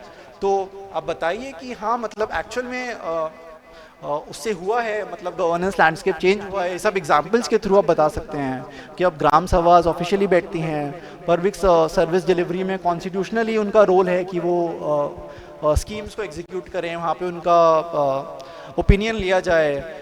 मार्जिनल सेक्शंस का रिप्रेजेंटेशन है, कॉन्स्टिट्यूशनली मैंडेटेड है, पीपल्स प्लान कैंपेन है। एग्जाम्पल्स के थ्रू आप बता सकते हैं, बहुत फेमस एग्जाम्पल्स हैं भूदान पोचमपल्ली के, इब्राहिमपुर के, अयोध्या के ददेरा का। तो इस तरीके से आप उसको बता सकते हैं, लेकिन टू व्हाट एक्सटेंट है, तो इश्यूज भी बताइए कि although these are envisaged under the constitution and legally ऐसा हो रहा है, लेकिन वो सब चैलेंजेस हैं। 3Fs जो अर्बन लोकल बॉडीज़ में और PRIs में होता है, फंड्स, फंक्शंस एंड फंक्शनरीज, कि लोकल बॉडीज़ के पास फंड्स नहीं होते हैं, उनको उनके पास हर स्टेट ने उनको फंक्शंस ही नहीं दिए हैं। जो 73rd 74th अमेंडमेंट में होता है ना 11th 12th शेड्यूल, वो स्टेट के ऊपर होता है, वो कॉन्स्टिट्यूशनली गारंटीड नहीं है, तो उनको फंक्शंस ही नहीं दिए हैं। और जो उनके फंक्शनरीज हैं, जो वहाँ पे काम करने वाले लोग हैं, उसका स्टेट के ऊपर बहुत कंट्रोल रहता है। एक बहुत अच्छा एग्जांपल मैं आपको बताता हूँ कि जो हमारा यूपी का जो म्यूनिसिपैलिटी एक्ट है उसमें दिया हुआ है कि 16 लाख से ऊपर कोई भी चीज़ है अगर उसको सैंक्शन करना होगा तो स्टेट गवर्नमेंट उसको अप्रूव करेगी। ये इन्फ्लेशन एडजस्टेड ही नहीं है।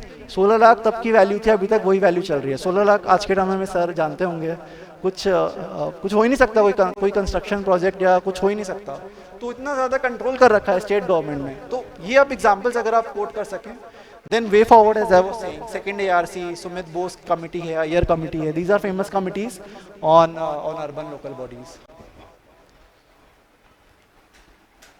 Then there are very standard question, simple questions की व्हाट है, हाउ है, तो आपको बस बताना है कि जैसे व्हाट आर द फोर्सेस जो ओशन करेंट्स को इन्फ्लुएंस करती हैं। Then second part is describe their role in fishing industry. Standard question है, सिंपल क्वेश्चन है, ज़्यादा नहीं सोचना है, पता है तो हो जाएगा, नहीं पता है तो कुछ नहीं कर सकते। What are the forces, geography में बड़े होते हैं, सारे फोर्सेज होते हैं, फिशिंग इंडस्ट्री में क्या रोल है, तो ये रोल आता है। देन हाउ, मतलब किस तरीके से, how is biotechnology improving the living standards of farmers. तो simply just write all the ways, crop productivity बढ़ेगी, क्रॉप प्रोटेक्शन होगा। एग्जांपल्स दे दीजिए, BT कॉटन ने किस तरीके से रेवोल्यूशनाइज करा है, GM मस्टर्ड की बात कर सकते हैं, US वगैरह के एग्जाम्पल दे सकते हैं। इंडिया में still it's a nascent technology, US में, इसराइल में बहुत ज़्यादा इसका यूज़ होता है।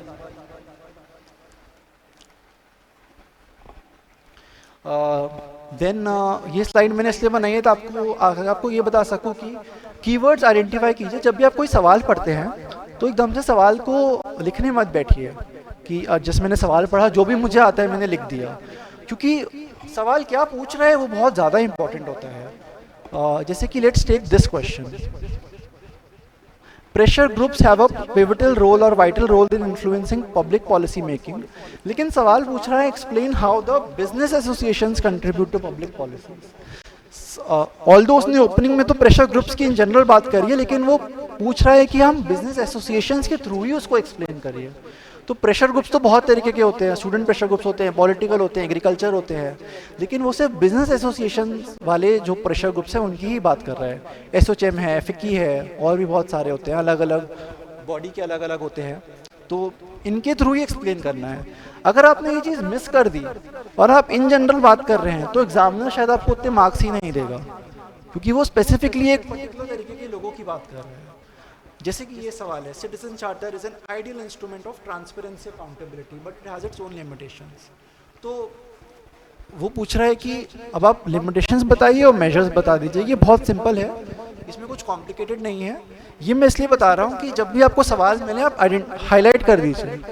इससे क्या है, आपको पता चल जाएगा जब आप आंसर लिख रहे हैं आपको इन सब चीज़ों पे आंसर्स लिखने हैं, लिमिटेशंस बतानी है और मेजर्स बताने हैं।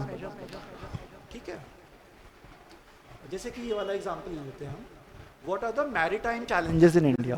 सिक्योरिटी में भी डिफरेंट चैलेंजेस आते हैं। टेरिटोरियल सिक्योरिटी के बॉर्डर्स चैलेंजेस अलग हैं, मैरीटाइम जो समुद्र से चैलेंजेस आते हैं वो अलग हैं। तो व्हाट आर दोज चैलेंजेस। फिर अब ये पूछ रहा है कि डिस्कस कीजिए organisational, technical and procedural initiatives taken. तो आपसे इस तरीके से वो चाह रहा है, तो जब आप उसको अपना आंसर लिखिए तो इस तरीके से आप उसको लिखिए कि ये ऑर्गेनाइजेशनल इनिशिएटिव्स हैं, ये टेक्निकल इनिशिएटिव्स हैं और ये प्रोसीजरल इनिशिएटिव्स। जैसे कि हम लास्ट क्वेश्चन देखते हैं, sorry, caste system is assuming new identities and new association forms, hence it can not B eradicated. Comment. तो आपको ये कीवर्ड्स देखने पड़ेंगे कि हेंस मतलब क्या ये स्टेटमेंट 100% ट्रू है कि सिर्फ इस स्टेटमेंट पे हम कमेंट कर सकते हैं hence it can not B eradicated. तो ऑब्वियसली हमें तो पॉजिटिव अप्रोच लेनी है, obviously it is also true. तो हम ब्रीफली एक्सप्लेन करेंगे इस आंसर में, अपने आंसर में, कि किस तरीके की न्यू आइडेंटिटीज़ हैं। सेकुलराइजेशन ऑफ कास्ट एक जो बहुत ही कॉमन वो है, पॉलिटिसाइजेशन ऑफ कास्ट है, इस तरीके से हम बता सकते हैं कि न्यू आइडेंटिटीज़ हैं। लेकिन क्या ये हेंस पूरा ट्रू है, तो इस तरीके से आप अपना आंसर लिखेंगे। Then finally speed. 3 आवर्स में हमारे पास 20 क्वेश्चंस होते हैं, 250 मार्क्स का होता है, तो हमें डिवाइड करना होता है अपना टाइम बहुत ज़्यादा जुडिशली। और ये चीज़ आई वांटेड टू शेयर कि हमें 5 मिनट्स मिलते हैं एक्स्ट्रा रीडिंग के लिए। तो paper actually starts at 8:55 AM and 1:55 PM। 5 minutes में हम सवाल को पढ़ सकते हैं, दिमाग को थोड़ा सा प्रिपेयर कर सकते हैं इफ़ यू वांट कि हमें ये लिखना है। उसके बाद हमें बस 3 घंटे मिलते हैं लिखने के लिए, 5 मिनट पढ़ने के लिए मिलते हैं। तो 40% टाइम लगभग 10 मार्क का क्वेश्चन को मिलता है और 60% टाइम लगभग 15 मार्क का क्वेश्चन को मिलता है। So this is a very rough maths जो मुझे लगता है सभी लोग फॉलो करते हैं कि लगभग 7 मिनट दे सकते हैं आप एक 10 मार्क का क्वेश्चन को, लगभग 10 से 11 मिनट दे सकते हैं। लास्ट के लगभग 4-5 मिनट बच जाते हैं जो एक क्वेश्चन टू क्वेश्चन वैरी कर जाता है। But this is the rough timeline which you can follow.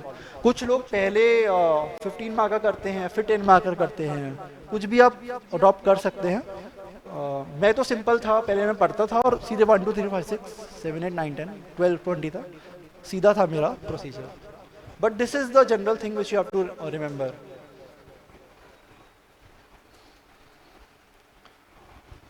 Then what are the dos and don'ts, this is very important.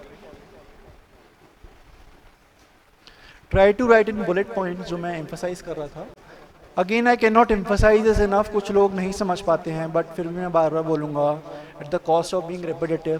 Please give objective points, please try to give examples of some report which you are quoting, never give any opinionated point, don't be biased. Then don't write anything for the sake of writing, just because you know something लेकिन वो पूछा ही नहीं है तो मत लिखिए उसको। Avoid writing irrelevant content. इससे अच्छा आपको लगता है आपको ज़्यादा नहीं आता, थोड़ा सा लिखिए, आगे बढ़ जाइए, कुछ और सवाल पे आप फोकस कर सकते हैं। कभी भी कुछ भी फैक्चुअली इनकरेक्ट मत लिखिए प्लीज़। अगर डेटा आपको पता है तो ही लिखिए, डेटा आपका बहुत ज़्यादा गलत नहीं होना चाहिए। एग्रीकल्चर सेक्टर का कुछ कंट्रीब्यूशन है, आप कुछ और लिख रहे हैं तो देन बहुत ज़्यादा वो एक गलत इंप्रेशन जाता है एग्जामिनर को। मे बी एग्जामिनर ऊपर से चेक करेगा, फिर वो जान के आपकी गलतियाँ ढूंढना चालू कर देगा। एक बार आपको उससे पता चल जाएगा कि आप कुछ भी लिख रहे हैं, तो it will lead to loss of trust with the examiner. आपने देखा होगा मैंने बहुत ज़्यादा अपनी आंसर बुकलेट्स को क्लीन रखा था. Again this comes with practice, but जितना ज़्यादा आप अवॉइड कर सकें cutting crossing then it would be beneficial. Long paragraphs avoid कीजिए, बुलेट पॉइंट्स में लिखिए, स्पेलिंग मिस्टेक्स अवॉइड कीजिए. कभी भी किसी पॉलिटिकल पार्टी का रेफरेंस मत दीजिए. मिनिस्टर्स का रेफरेंस दे सकते हैं, ministers in their official capacity, not in their political capacity. Then personal information कभी भी रिवील मत कीजिए. इसकी एक थिन लाइन होती है. देखिए, आप अपने एग्जाम्पल्स लिख सकते हैं, लेकिन वो एग्जाम्पल्स एनोनिमस होते हैं कि I can write about in general कि मेरे क्या एक्सपीरियंसेस हैं कास्ट सिस्टम के, लेकिन मैं उसको इंडिविजुअलाइज नहीं कर सकता कि मैं इस कास्ट से हूँ या फिर मैं यूपी से हूँ तो मैंने ये नोटिस करा है, क्योंकि उससे वो it is actually written in the rules of UPSC कि कुछ भी पर्सनल इन्फॉर्मेशन ये कन्वे नहीं करनी है ताकि एग्जामिनर को पता चल जाए कि आप कहाँ से आते हैं या फिर आपका बैकग्राउंड क्या है. कुछ लोगों को लगता है कि ऐसा लिख सकते हैं कि in my own experience of living in Uttar Pradesh I find that. This is just one example, but in general अपनी कुछ भी पर्सनल इन्फॉर्मेशन, अपना रिलीजन, कास्ट, बैकग्राउंड प्लीज मत शेयर कीजिए. एंड देन ऑब्वियसली जितना ज़्यादा आप क्लीन लिख सकेंगे उतना ज़्यादा एग्जामिनर के लिए अच्छा होगा. देन हम कैसे स्टार्ट करें? स्टार्ट नाउ, स्टार्ट टुडे, है ना. तो अभी से शुरू कीजिए. मैं जब शुरू करता था 2021 में, तो मैं रोज़ एक आंसर लिखता था और उस आंसर को फिर मैं चेक करवाता था. चेक आप किसी से भी करवा सकते हैं, किसी फ्रेंड से जो उतना ही सीरियस हो आपकी तरह, या टीचर से, या फिर ऑनलाइन बहुत सारे कोर्सेज हैं ऐसे जो चेक करते हैं आपके answer. But it's very important कि आप उससे फीडबैक लीजिए. Just don't live in this fantasy world कि मैंने लिख लिया, मैंने बहुत अच्छा आंसर लिखा है. उससे फीडबैक लीजिए, उस पर इम्प्रूव कीजिए. करंट अफेयर्स ट्राई कीजिए. आंसर राइटिंग के थ्रू ही आप ट्राई करेंगे. It's an art more than a science. की जैसे मैं बोलते बोलते मैं बता रहा था कि आज मैं न्यूज़पेपर में ये पढ़ा, आज मैंने ये पढ़ा. तो आप जितना ज़्यादा उसको प्रैक्टिस करेंगे आप खुद देखेंगे कि आप वो कर पा रहे हैं. देन धीरे धीरे अपनी स्पीड बढ़ाइए. पहले एक आंसर लिखिए अगर आप इनिशियल फाउंडेशन वाले फेज़ में, या फिर अभी आप एनसीईआरटीज़ वगैरह ही पढ़ रहे हैं. जिससे कि लेट्स से आपने एनसीईआरटी को टॉपिक पढ़ा या फिर आपने लक्ष्मीकांत का कोई टॉपिक पढ़ा, तो आपने उसका पीवाईक्यू देख लिया. जैसे मैंने पीवाईक्यू अभी हमने डिस्कस करे गवर्नेंस के, पॉलिटी के, वाइस प्रेसिडेंट का जैसे अभी हमने पीवाईक्यू पढ़ा. तो अगर आपने वाइस प्रेसिडेंट का वो चैप्टर पढ़ा है लक्ष्मीकांत में, तो आपने देखा कि अच्छा इसमें ये सवाल आए हैं, फिर आपने उसका पीवाईक्यू अटेम्प्ट कर लिया, उसका फिर मॉडल आंसर देख लिया. अगर आप उसे इवैल्यूएट करा सकते हैं then nothing better than that. Then धीरे धीरे आप आगे बढ़िए, धीरे धीरे क्वेश्चंस को क्लब कीजिए, 5-6 सवाल एक साथ लिखिए. देन जब आपका फाउंडेशन कंप्लीट हो जाए, आपको लगता है कि हाँ आपने सब पढ़ लिया है, then you go for sectional test कि हिस्ट्री का पूरा एक साथ टेस्ट ले लिया, पॉलिटी का पूरा एक साथ ले लिया. And then the last step is GS full syllabus test. इसमें इट इज़ वेरी इंपॉर्टेंट कि आप अपनी स्ट्रेंथ और वीकनेसेस एनालाइज कीजिए जब भी आप एक फुल सिलेबस टेस्ट लिख रहे हैं, कि आपकी स्पीड क्या है, या फिर जैसे वो पूछ रही थी कि डायग्राम्स किस तरीके से हमें बनाने चाहिए, ज़्यादा डिटेल में जाना चाहिए, नहीं जाना चाहिए, या फिर मैप्स वगैरह हम कैसे बना सकते हैं. जैसे I can give one personal example. मेरा थोड़ा स्लो स्पीड आता है मैप्स बनाने में, तो मैं यूजुअली मैप्स तभी बनाता हूँ जब बहुत ज़्यादा नेसेसरी होता है, क्योंकि मुझे ऐसा लगता है मेरा टाइम वेस्ट हो जाता है. तो मैं ज्योग्राफी और आईआर में ही बनाता था, इकोनॉमी में यूजुअली मैं नहीं बनाता था. तो it was my personal assessment of my own self. तो इस तरीके से आप खुद एनालाइज कीजिए कि आपके लिए क्या चीज़ वर्क कर रही है. धीरे धीरे स्पीड इंप्रूव करिए, क्योंकि जैसे हमने डिस्कस करा था लगभग 7 मिनट और 11 मिनट का रफ टाइमलाइन होता है, लेकिन वो पहली बार में जब आप लिखेंगे तो नहीं आएगा. वो धीरे धीरे आपका हैंड यूज टू होता है, तो ही आप उतना ज़्यादा तेज स्पीड में लिख सकते हैं. While it is important to get your paper evaluated, but also understand कि जो फीडबैक मिल रहा है वो सब्जेक्टिव है. अगर मैं कोई कॉपी इवैल्यूएट करूँगा कभी, या फिर मेरा फ्रेंड करेगा, या फिर सर करेंगे, तो वो अलग अलग तरीके से उसको इवैल्यूएट करेंगे, अलग अलग नज़रिए से करेंगे. तो वो यूपीएससी में भी ट्रू है. कभी कभी हमें लगता है कि हम बहुत अच्छा लिख कर आए हैं, लेकिन जब हमारा मार्कशीट आती है तो हमें लगता है अच्छा GS1 में कम रह गए, GS2 में ज़्यादा आ गए. तो वो होता है. It is a subjective exam, there is no doubt to it. लेकिन आप अपनी तरफ से जो डूज एंड डोंट्स हैं वो फॉलो कीजिए. थोड़ा सब्जेक्टिविटी हमेशा रहेगी, उसके लिए मार्जिन ऑफ एरर छोड़ दीजिए. उस पर इतना ज़्यादा नहीं सोचने अरे यार मैं तो अच्छा लिखा था लेकिन मुझे मार्क्स ही नहीं दिए. Please don't get into all that. Model answer से अगर आपको लगता है कि कुछ और एडेड इन्फॉर्मेशन है जो आप ऐड कर सकते हैं, उसको कीजिए. And most important is prepare your own strategy how to approach the paper. कि पहले जैसे मैं बता रहा था कि पहले 10 मार्क का करना है, 15 मार्क का करने हैं, या फिर किस तरीके से सवाल को पढ़ना है. जो शुरू के 5 मिनट हैं जिसमें बस टाइम मिलता है पढ़ने का, मैं उसमें कौन कौन से सवाल पढ़ूंगा. तो वो आपकी खुद की अप्रोच है, कोई उसमें सही गलत नहीं है, लेकिन उसके लिए प्रैक्टिस करना बहुत ज़्यादा ज़रूरी है। प्रैक्टिस करना क्यों ज़रूरी है? अगेन 3 तरीके के लोग होते हैं। कुछ लोगों को लगता है कल से करेंगे, उनका ग्राफ कभी बढ़ता ही नहीं है, जैसे आप देख सकते हैं ग्राफ है ही नहीं।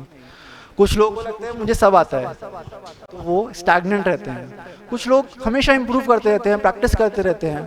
प्रैक्टिस करने का मतलब नहीं है कि हमेशा इंप्रूवमेंट ही आएगा, कभी आपको लगेगा कि मे बी कुछ गलत हो रहा है या कुछ और इम्प्रूव करा जा सकता है। तो बहुत एक इंटरेस्टिंग सा ग्राफ आता है बंदा जो आइटरेट करता है, लेकिन वो गारंटी है कि जब आप लास्ट देखेंगे तो पॉइंट हमेशा ऊपर मिलेगा आपको। तो इसमें बिलीव कीजिए, keep iterating, keep practicing. That's it from my side, अगर आपको कुछ पूछना है तो। बहुत अच्छा लेक्चर था, थकाऊ उसके लिए भी होगा। मैं सोच रहा था कि इतना सारा पढ़ाने की जब आदत नहीं होती, लगातार बोलना, इसलिए मैं कह रहा था कि बीच में क्वेश्चन, किसी के मन में कोई क्वेश्चन हो पूछो। न्यूज़पेपर्स जब हम पढ़ते हैं तो खुद का जो एनालिसिस होता है, खुद उस चीज़ को समझने की जो कला होती है, rather then watching a video, वो बहुत ज़्यादा यूज़फुल होती है। और एक आप यूज़ कर सकते हैं कि 10 मिनट आप उसको रीड कीजिए न्यूज़पेपर को, तो उससे आपकी कमांड बढ़ेगी। These are the some things which I can recommend you. और कोई क्वेश्चन? चलो अब किसी भी टॉपिक पे जो पूछना हो। जी हाँ। जी प्रीलिम्स। जी जी जी 30 से 34 डेज में it's important to keep in mind 2 things. One is आप प्रैक्टिस कीजिए बहुत ज़्यादा, कम से कम एक आप टेस्ट तो लगाइए ही वीकेंड पे। और दूसरी चीज़, keep revising it multiple times and don't go for a lot of new books. अभी इस टाइम पे जो भी आपकी बुक्स हैं उसमें कॉन्फिडेंस रखिए, जो भी आपके नोट्स हैं उनमें कॉन्फिडेंस रखिए और उनको बार बार रिवाइज कीजिए। और ये याद रखिए कि हमें एग्ज़ाम क्वालिफाई करना है, हमें उसमें मेरिट में नहीं आना है, जो हाईएस्ट मार्क्स हैं हमें वो नहीं लाने हैं, हमें क्वालिफाई करना है एग्ज़ाम को।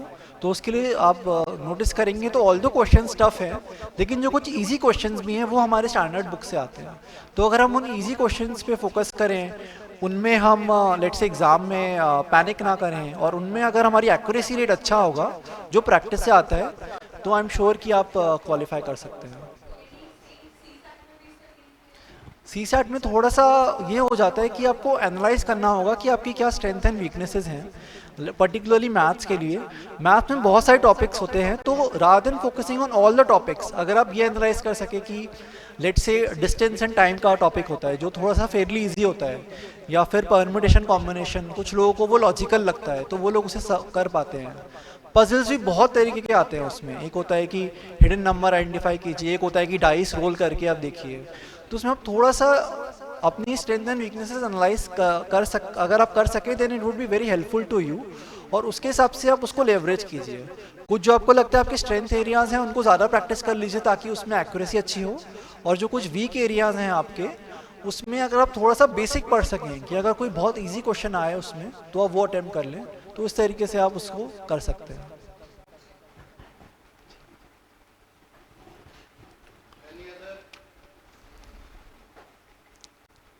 जी, और जैसे सर कह रहे थे कि पीडीएफ आई कैन अंडरस्टैंड, क्योंकि मैं बना रहा था, मेरे को बनाने में से 3-4 दिन लग गए, तो आई कैन अंडरस्टैंड। जी, तो आई कैन अंडरस्टैंड कि अगर आपको उसमें काफ़ी डिटेल्ड चीज़ें जो थी जो नहीं समझ आई, या फिर कुछ कुछ मैं बहुत स्पेसिफिक एग्जांपल दे रहा था, आई एम श्योर कि आपने पढ़ी भी नहीं होंगी, लेकिन ये मैंने इसलिए बना दिया ताकि बाद में सर ने बोला आपसे शेयर हो जाएंगी, मैं तो ट्रेनिंग पे चले जाऊँगा तो शायद मेरे को यहाँ आना एकदम से पॉसिबल ना हो, तो इसलिए मैंने बना के छोड़ दिया अपनी तरफ से जो मेरी नॉलेज थी 3 साल की। Again I am emphasising this कि this is the exhaustive knowledge which I can share after writing 2 mains and hopefully is also scoring good in them. तो जो भी मैं शेयर कर सकता था वो मैंने शेयर कर दिया है, बट अगर आपको लगता है कि आपको उसमें कोई चीज़ नहीं समझ आ रही है then it's all right. BIMSTEC सार कभी तो नहीं डिटेल में पढ़ा होगा, या फिर डिहाइफनाइजेशन की जो मैं बात कर रहा था इसराइल पैलेस्तीन की, तो it's all right, but this is the exhaustive content from my and. आप इसको बाद में भी रेफर कर सकते हैं, बाद में अगर मुझे लगा कि मैं शेयर ना कर पाऊँ, तो इसलिए मैंने पूरा बना दिया अपनी तरफ से। जी जी, थैंक यू। और कोई क्वेश्चन हो तो आप पूछ सकते हो। मैं बार बार कहता हूं कि रोहित शर्मा के बैट से विराट नहीं खेल सकते और विराट के बैट से रोहित शर्मा नहीं। आपकी कलम कौन सी जिस पे आपकी ग्रिप ठीक आती है आप उसे पहचानिए और फिर हमेशा उसी से लिखिए। आपकी ग्रिप बनी होनी चाहिए। हमें तो कोई मोटी कलम दे दे तो हम लिख ही नहीं पाते। हमने जीवन भर जब तक स्टूडेंट रहे मिस्टुबिशी यूनिएसआर करके एक आता था कलम, वो हमारी वाइफ लिंक का कलम यूज करती थी 3 रुपए वाला। अभी भी वो अपना जब किताब उन्हें लिखनी होती है तो वही पैकेट में से पेन निकाल के लिखती। आपको अगर ये नहीं पता कि आपकी ग्रिप कैसी है, आप विदाउट रूल कॉपी पे लिखिए यूपीएससी की तरह हाशिया बना के, तब आपको लाइन सीधी रहेगी आपकी जिधर आप जा रहे हो। इन छोटी छोटी चीजों का भी आप यूज करिए, उन पे भी ध्यान दीजिए, क्योंकि टूल्स और टूल्स का यूज, हाउ टू यूज, आपको हथियार वही दे दिया जाए, फावड़ा और तसले से आप गड्ढा खोदिए लेकिन फावड़ा उल्टा खोद लीजिए, कभी नहीं खोद पाएंगे। तसला उल्टा रख लीजिए। ये छोटी छोटी चीजें हैं, लेकिन हमें तैयारी के दौरान 365 दिन, इसीलिए इसे प्रिपरेशन कहते हैं। पढ़ाई तो आप करके आ गए, ग्रेजुएशन कर लिया, अखबार पढ़ना सीख के, न्यूज़पेपर से बाहर की कोई चीज नहीं होती। सोहम से एक सबसे अच्छी चीज तो हमें ये लगती है कि हर बात में फोकस होता है न्यूज़पेपर। तुम लोगों से कहता हूँ ना, एकदम नियम बना लो कि न्यूज़पेपर पढ़ना ही पड़ेगा। दूसरा हम लोगों के एक और प्लान है, अभी हम लोग तुरंत बात करेंगे बरेली की किताब का, देखते हैं अगर वो भी हो जाए तो बहुत बढ़िया है जाने से पहले। किसी के मन में कोई और क्वेश्चन हो? हम तो अपने दिल से बता रहे, हमें इतने अच्छे लेक्चर की उम्मीद ठीक है, लेकिन इतनी मेहनत करके जितना बढ़िया बताया है कि किसी भी टीचर को सीखना चाहिए, बच्चों को नहीं, टीचर्स को भी सीखना चाहिए जो क्लासेस लेते हैं।